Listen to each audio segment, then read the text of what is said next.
Assalamualaikum warahmatullahi wabarakatuh. Salam sejahtera untuk kita semuanya. Perkenalkan, saya Johari Saputra, NIM 2304010110004, mahasiswa program studi Informatika PJJ S1, kelas IF 601. Pada kesempatan ini, saya akan mempresentasikan jawaban UTS mata kuliah Rekayasa Perangkat Lunak mengenai analisis sistem peminjaman buku perpustakaan menggunakan diagram konteks, data flow diagram atau DFD, serta entity relationship diagram atau ERD. Pada studi kasus ini diberikan sebuah sistem peminjaman buku perpustakaan. Sistem ini melibatkan beberapa aktivitas utama, yaitu 1. Pendaftaran anggota perpustakaan, 2. Pengelolaan data buku, 3. Proses peminjaman buku, 4. Pembuatan laporan. Tujuan analisis ini adalah untuk menggambarkan aliran data yang terjadi di dalam sistem sehingga dapat digunakan sebagai dasar perancangan sistem informasi perpustakaan yang terkomputerisasi. Berdasarkan hasil analisis, terdapat 3 entitas eksternal yang berinteraksi dengan sistem. Entitas pertama adalah anggota, yaitu pihak yang melakukan pendaftaran dan peminjaman buku. Entitas kedua adalah bagian pengadaan yang bertugas menyediakan data buku sekaligus menerima informasi pengeluaran buku. Entitas ketiga adalah pimpinan yang menerima laporan peminjaman buku sebagai bahan monitoring dan pengambilan keputusan. Ketiga entitas tersebut berada di luar sistem, tetapi berinteraksi secara langsung dengan sistem peminjaman buku. Sistem memiliki beberapa kebutuhan fungsional utama. Pada proses pendaftaran anggota, sistem harus dapat mencari data anggota, menyimpan data anggota baru, serta mencetak kartu anggota.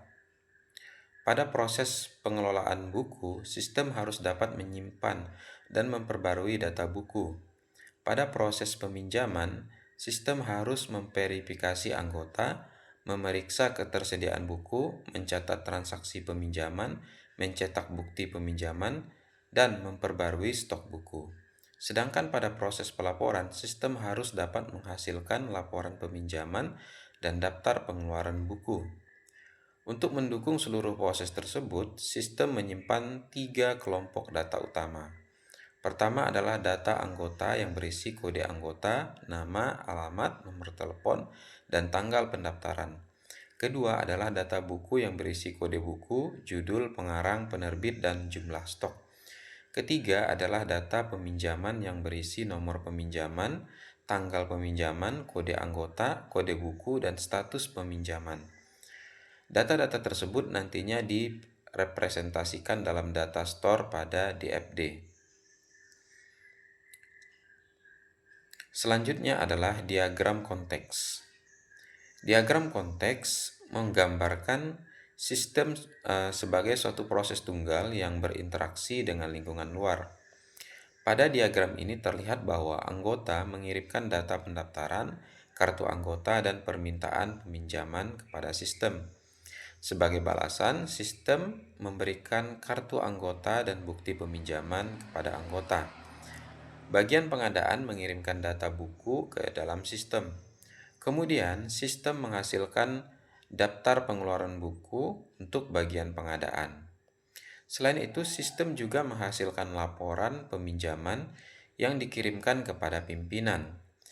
Diagram konteks memberikan gambaran umum mengenai batas sistem dan hubungan sistem dengan entitas eksternal.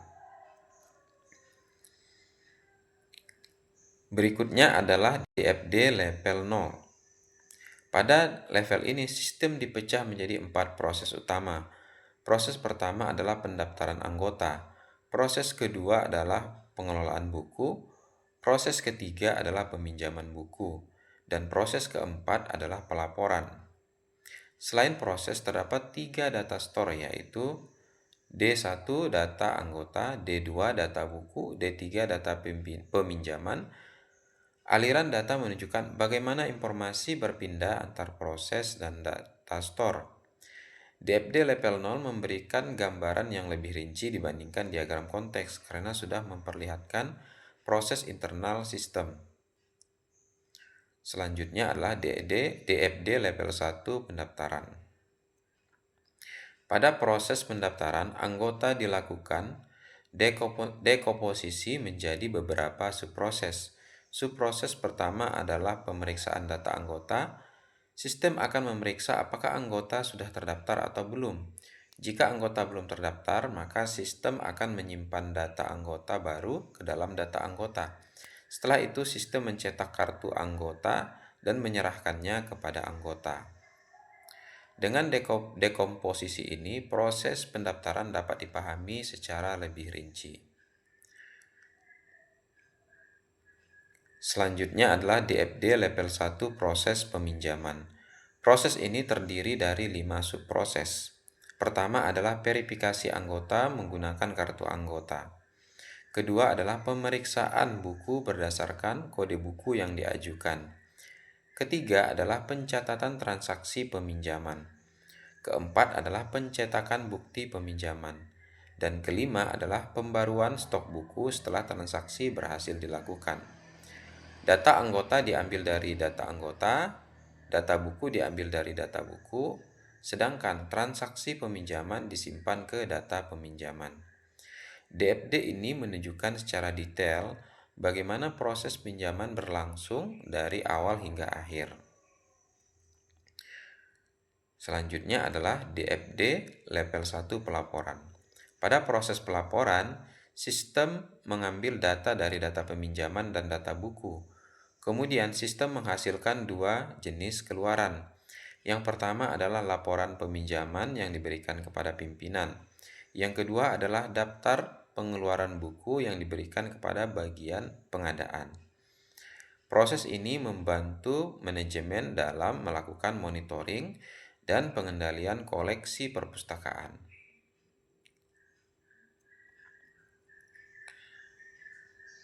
Berikutnya adalah Entity Relationship Diagram atau ERD. Terdapat 3 entitas utama yaitu anggota, buku, dan peminjaman. Hubungan antara anggota dan peminjaman adalah satu ke banyak. Artinya, satu anggota dapat melakukan banyak transaksi peminjaman. Hubungan antara buku dan peminjaman juga satu ke banyak. Artinya, satu buku dapat dipinjam dalam banyak transaksi yang berbeda. ERD ini menjadi dasar perancangan basis data yang akan digunakan oleh sistem. Pada bagian kamus data dijelaskan struktur data dari setiap entitas. Misalnya, pada entitas anggota terdapat atribut kode anggota, nama, alamat, nomor telepon, dan tanggal daftar. Pada entitas buku terdapat kode buku, judul, pengarang, penerbit, dan stok. Sedangkan pada entitas peminjaman terdapat nomor peminjaman, tanggal peminjaman, kode anggota, kode buku, dan status peminjaman. Kamus data itu membantu memastikan bahwa seluruh data yang digunakan dalam sistem terdefinisi dengan jelas. Sebagai kesimpulan, sistem peminjaman buku perpustakaan melibatkan 3 entitas eksternal utama yaitu anggota, bagian pengadaan, dan pimpinan. Sistem memiliki 4 proses utama yaitu pendaftaran anggota, pengelolaan buku, peminjaman buku, dan pelaporan. Analisis dilakukan menggunakan diagram konteks, DFD level 0, DFD level 1, dan ERD, sehingga aliran data serta struktur data dalam sistem dapat dipahami dengan lebih jelas. Hasil analisis ini dapat dijadikan dasar dalam pengembangan sistem informasi perpustakaan yang terkomputerisasi. Demikian presentasi yang dapat saya sampaikan. Terima kasih atas perhatian Ibu dosen. Wassalamualaikum warahmatullahi wabarakatuh.